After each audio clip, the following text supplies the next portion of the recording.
안녕하십니까? 지난 시간에는 우리가 수독 플라스틱 유체와 간단하게 플라스틱 유체에 대해서 살펴봤습니다. 수독 플라스틱 유체에서 우리가 중요하게 생각해야 되는 거는 일단 수독 플라스틱 유체에서 면찰 속도가 낮을 때는 방향성이 내부의 입자들이 방향성이 정해지지 않아서 흐름에 대한 저항이 일정하게 나타나는 영역이 하나 생기고요. 그 다음에 면찰 능력과 면찰 속도가 증가됨에 따라서 이제 방향성을 서서히 갖게 되는 거죠. 서서히 갖게 되면서 이런 점도가 조금씩 떨어지게 되는 영역이 나타나고, 그 다음에 면찰 속도와 면찰 능력이 굉장히 커져서 그 점도가 일정하게 나타나는, 즉 흐름에 대한 저항이 일정해지는, 방향성을 완전히 갖기 때문에 일정해지는 그런 영역이 나타나게 됩니다. 즉 이 그림에 살펴본 영역 1과 영역 3이 나타나게 되죠. 그래서 영역 1을 이제 lower 뉴토니안 리전, 그 다음 영역 3을 upper 뉴토니안 리전, 상위 뉴턴 영역, 하위 뉴턴 영역이라고 불렀고, 이게 점도를 기준으로 하는 게 아니라 상위 하위는 높다 낮다는 이게 그 면찰 속도를 기준으로 한다, 이렇게 공부를 했었죠. 그 다음에 이렇게 점도가 하락하게 되는 원인은 뭐라고 했었나요? 이렇게 점도가 하락하게 되는 거는 내부에 있는 구조들이 이런 식으로 이제 방향성을 갖게 되면서, 내부의 구조들이 이때는 방향성이 없다가 면찰 속도와 면찰 능력이 증가되면 하나의 방향성을 갖게 되면서 흐름에 대한 저항이 굉장히 작아지기 때문에 점도가 떨어진다, 이렇게 설명을 했었죠. 요 부분은 굉장히 중요하기 때문에 여러분들이 꼭 이 내용들은 기억해 두길 바랍니다.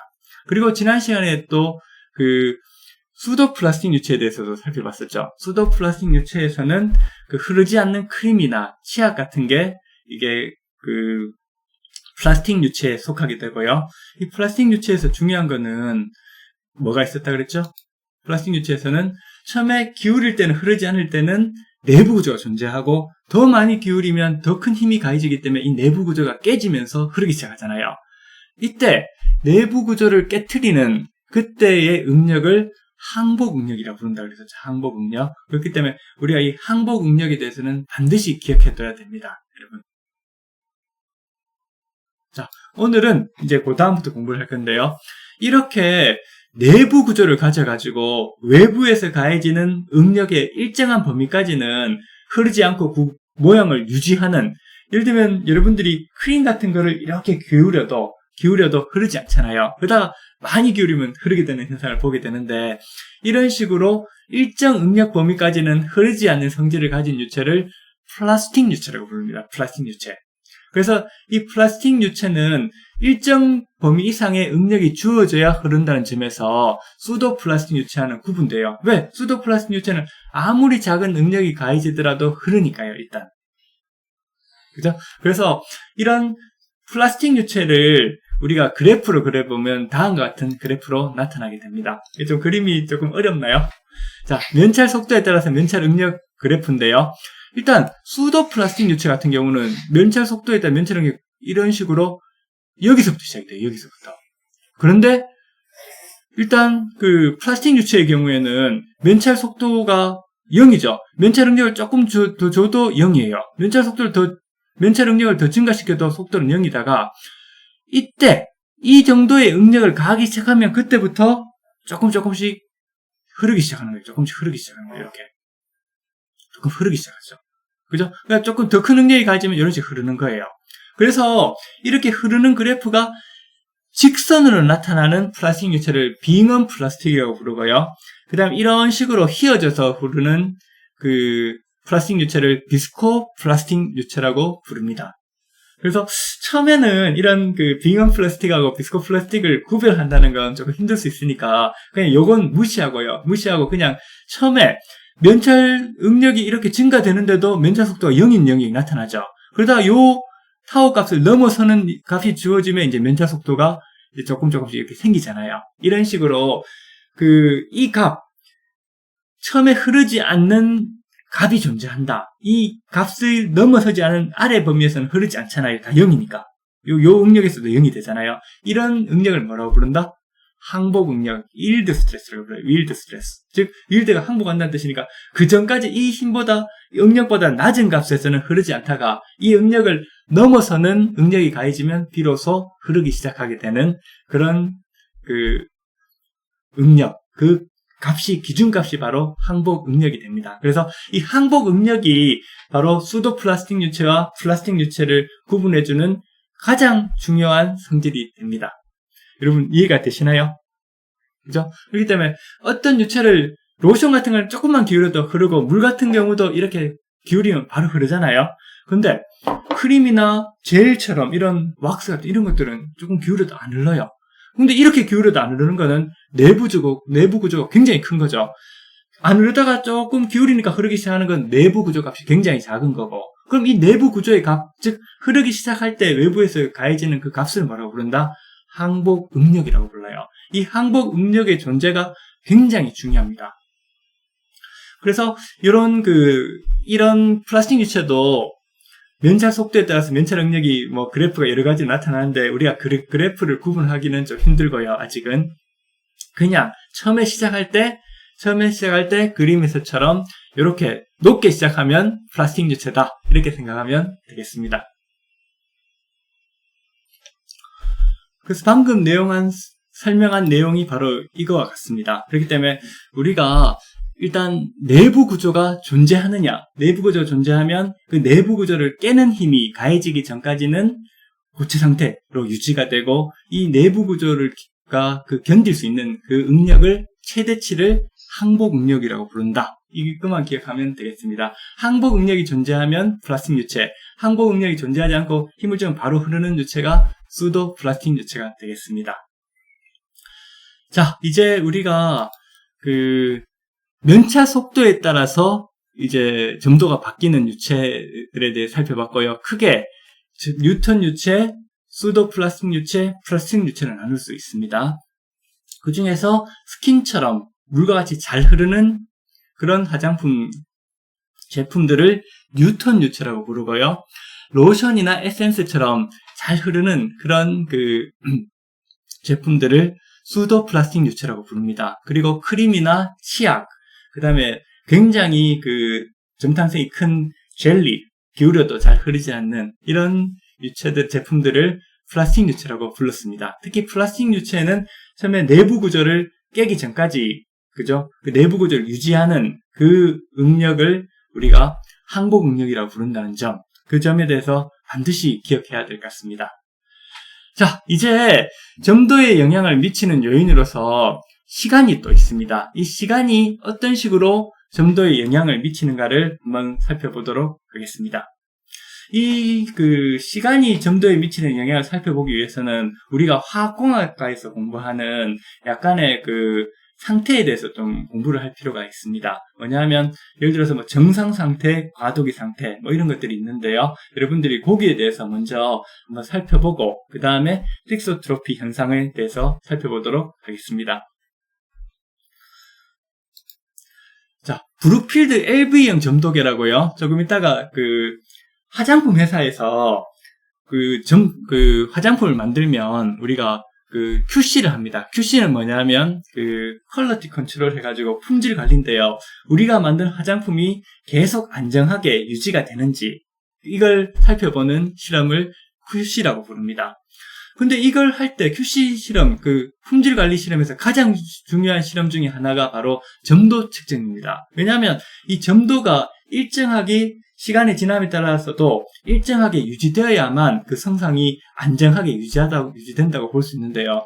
예를 들어 시간이 지나면서 점도가 떨어진다든지 아니면 점도가 올라가게 되면 그 물질, 화장품 내부에 어떤 변화가 생겼구나, 안정성이 안 좋아지는구나 이렇게 생각할 수가 있기 때문입니다. 그래서 이런 점도를 측정하는데 화장품 회사에서 가장 많이 사용하는 점도계 중에 하나가 브룩필드 점도계입니다. 제가 LV형이라고 써놨는데 이거는 특별히 로우 비스코시티 해가지고 낮은 점도의 물질의 점도를 측정하는, 화장품을 측정하는 걸 LV형 점도계라고 부르는데요. 기타 점도계도 내부의 스핀들만 달라지면 되기 때문에 특히 LV형 점도계는 굉장히 조금 낮은 점도의 영역을 측정하는 거기 때문에 높은 점도 영역을 측정하는 것보다는 뭐 센서나 아니면 거기 힘 같은 게 조금 토크 같은 게 조금 약할 수는 있겠죠. 그렇지만 그 원리는 동일합니다. 그래서 제가 나중에 사진은 LV형 브루필드 점도계 아니고 다른 형태의 일단 브루필드 점도계를 예를 들었는데요. 브루필드사도 굉장히 유명한 점도계를 생산하는 회사입니다. 자, 그러면 이 점도계를 이용해서 우리가 로션이나 에센스 같은 걸 점도를 측정하다 보면 어떤 현상이 나타나냐 하면 시간이 지나면서 처음에 점도를 측정할 때는 점도 값이 굉장히 높아요. 그러다가 시간이 이렇게 뭐 10초, 20초, 30초 이렇게 경과하면서 점도가 서서히 떨어지게 됩니다. 그러다가 일정한 시간이 지나면 점도가 유지가 되는 거예요. 그거를 우리가 그림으로 살펴보면 이렇게 됩니다. 즉, 우리가 처음에 브루필드 점도를 가지고 점도를 측정했는데 이게 굉장히 높게 나타났잖아요. 근데 시간이 지날수록 점도가 이렇게 떨어집니다. 점점 떨어지다가 일정한 시간이 지난 이후에는 점도가 일정해집니다. 시간의 경과에 따른 로션의 점도 변화인데요. 꼭 로션 이것뿐만이 아니고 아마 여러분들이 화장품 회사를 간다든지 아니면 그 전이라도 학교에서 이런 로션이나 에센스의 점도를 측정하다 보면 시간에 따라서 이런 점도를 측정한 곡선을 살펴보면 거의 대부분이 이런 형태의 곡선을 나타냅니다. 즉 이건 뭐냐면 시간에 따라서 점도가 하락하는 거예요. 그죠? 그러면 과연 시간에 따라서 점도가 하락되면 왜 이렇게 점도가 하락되는지 그 이유를 알아야 되고, 그렇다면 이런 식으로 할 때 어떤 점을 고려해서 점도를 측정해야 되는지 이것도 중요하죠. 왜냐하면 점도를 T1 이후에 측정을 하면 점도가 일정하니까 상관이 없고 실제로는 T1 이후의 값을 점도를 측정해야 돼요. 자, 그런데 T1 이후에까지 이게 어떤 제품은 30초 걸릴 수도 있고 뭐 20초 걸릴 수도 있고 뭐 1분이 걸릴 수도 있는데 어떤 제품은 5분이 지나도 계속 떨어지는 게 있어요. 그러면 우리가 이런 품질 관리를 할 때 한 제품만 품질 관리를 하는 게 아니잖아요. 굉장히 많은 수의 제품들을 그것도 1일차, 뭐 3일차, 일주일차, 2주차, 4주차, 8주차, 뭐 6개월차 이런 식으로 찍다 보면 거짓말 못하고 화장품 연구소에 있을 때 한 달에 한 번 정도는, 한두 번 정도는 계속 하루 종일 점도하고 경도만 찍는 일도 있어요. 그럴 정도로 찍는 일이 많기 때문에 무작정 이 시간을 이게 안정화될 때까지 기다릴 수는 없잖아요. 그렇기 때문에 이제 우리가 약속을 하는 게 회사 안에서 또는 요게 우리가 이런 점도계를 가지고 측정할 때는 1분 있다가 값을 측정을 하자 또는 2분 있다가 있는 값을 읽기로 하자 이런 식으로 약속을 하게 됩니다. 이런 이유에서 그렇습니다. 자, 먼저 그러면 이제 왜 이렇게 점도가 시간에 따라서 떨어지는지, 그죠? 그 요인에 대해서 먼저 살펴보도록 하겠습니다. 자, 시간에 따라 떨어지는데 일단 스핀들이라고 하는 건 뭐냐면 점도계에 이렇게 붙어 있는 추 같은 게 있어요. 이게 화장품에 당기면서 이게 돌아가면 저항을 받게 되잖아요. 이 저항 값이 바로 이제 점도가 되는데, 그거는 조금 이따가는 아닐 수 있겠다, 그죠? 몇 시간 후에 브루필드 점도계를 모형을 살펴보면서 제가 간단하게 설명을 드리도록 하겠습니다. 일단 이런 스핀들이 있다고 생각합시다. 이런 게 회전할 때는 두 가지 요소에 의해서 저항을 받게 돼요. 뭐냐 하면 첫 번째는 기기적 요인이 있어요. 기기적 요인. 즉 아무리 잘 만들더라도 이제 로션에 담궈진 스핀들이 처음 회전할 때는 받게 되는 샘플의 어떤 초기 마찰력이나 그 다음에 관성력이 처음에는 없잖아요. 관성력이 처음에 딱 돌 때는 굉장히 큰 저항을 받게 돼 있어요. 그러니까 우리가 어떤 물건을 움직일 때도 마찰력이 어떤 걸 움직이려면 잘 안 움직여지는 게 그게 마찰력 때문에 그런데요. 그게 가장 셀 때가 뭔지 하면 처음에 막 움직이기 시작할 때가 최대 정지 마찰력 해가지고 가장 커요. 그러다가 조금 더 힘을 주면 일단 움직이기 시작하면 관성이 생기기 때문에 그다음부터는 이렇게 밀고 나가기가 쉬워지잖아요. 이런 것처럼 스핀들 안에서 내용물 안에서 스핀들이 돌기 시작하는데 처음에 정지했다가 돌려다 보니까 이런 관성력이 없어서 그 부재로 인해서 굉장히 큰 저항을 받다가 이제 시간이 경과하면서 이게 이렇게 돌기 시작하면 이제 회전력이 이제 그렇게 처음에는 조금 미약하다. 그 다음에 제 정상 상태로 이렇게 돌아가게 되면 이제 관생력도 생겨가지고 제한값이 굉장히 줄어들게 되고 나중에는 일정한 값에, 처음에는 굉장히 컸다가 나중에는 일정한 값에 수렴하게 됩니다. 이처럼 기계적인 요인에 의해서 이제 시간에 따라서 점도가 하락하게 되는 요인이 하나 생길 수가 있고요. 그 다음에는 어떤 로션의 내부 구조에 의해서 또 생길 수가 있습니다. 우리가 생각할 때는 더 좋은, 요즘은 기계들이 굉장히 많이 좋아졌기 때문에 첫 번째 요인은 점점 기계적 요인은 줄어들고 있어요. 그렇다면 이제 결과적으로 이런 시간에 따라서 점도가 하락하는 현상은 어떤 내부 구조에 의해서라고 볼 수 있습니다. 이 내부 구조는 우리가 앞에서 살펴봤었던 내부 플라스틱 유체의 내부 구조와는 조금 달라요. 플라스틱 유체의 내부 구조는 굉장히 강해서 외부 일정한 응력이, 즉 항복 응력이 가해지기 전까지는 흐르지가 않습니다. 그렇지만 여기서 말하는 내부 구조는 일정한 아무리 작은 힘이 가해져도 흐르는데 그 정도의 힘을 일단 흐르면서 그 내부 구조를 유지하는 그런 정도의 약한 내부 구조라고 생각하면 되겠습니다. 자, 이렇게 로션 내의 분자들이 어떤 3차원적인 결합 구조를 형성하고 있다가 스핀들이 돌면 응력이 전달되면서 조금씩 파괴되기 시작하는 거예요. 그러다가 처음에는 이제 조금 파괴되다가 시간이 경과하면서 이제 그 응력에 상응하는 정도로 계속해서 조금씩 파괴되겠죠. 그러다가 일정한 그 내부 구조가 이 내부 구조는 앞에서 때는 강한 내부 구조가 아니고 흐르면서도 유지되는 굉장히 약한 구조입니다. 흐르면서도 유지되는 굉장히 약한 구조이기 때문에 우리가 요 내부 구조가 유지되다가 어느 시점부터 그 내부 구조가 파괴되면서 유지되기 시작하면 그때부터는 저항값이 일정하게 돼요. 그러면 점도가 유지가 되는 겁니다. 일정하게 유지가 되게 되죠. 이런 것처럼 아주 약한 구조가 시간에 따라서 영향을 받으면서 파괴돼서 일정한 형태까지 파괴되는 이런 구조를 우리가 식소트로픽 구조라고 부릅니다. 말이 좀 어렵죠? 식소트로픽 구조. 요거는 좀 표현이 어렵더라도 좀 기억해 주면 좋습니다. 왜냐하면 우리가 기계를 운용할 때 점도를 측정하다 보면 이런 현상이 반드시 나타나거든요. 그럼 이걸 현상이 왜 나타나는지를 모르면 회사에 가면 이제 위에 상사가 있잖아요. 1분 있다 측정해라, 아니면 2분 있다 측정하라 그러면 그 이유를 몰라요. 왜 이렇게 하는지. 그냥 1분 있다 측정해야 되나 보다 이렇게 생각하지만 실제로는 대부분의 이런 로션이라든지 에센스는 안에 아주 약한 내부 구조, 플라스틱 유체보다 훨씬 약한 내부 구조를 가지고 이 내부 구조가 힘을 받으면 시간이 지남에 따라서 점점 계속 파괴가 되고요. 이 파괴가 되는 이런 구조를 식소트로픽 구조라고 부릅니다.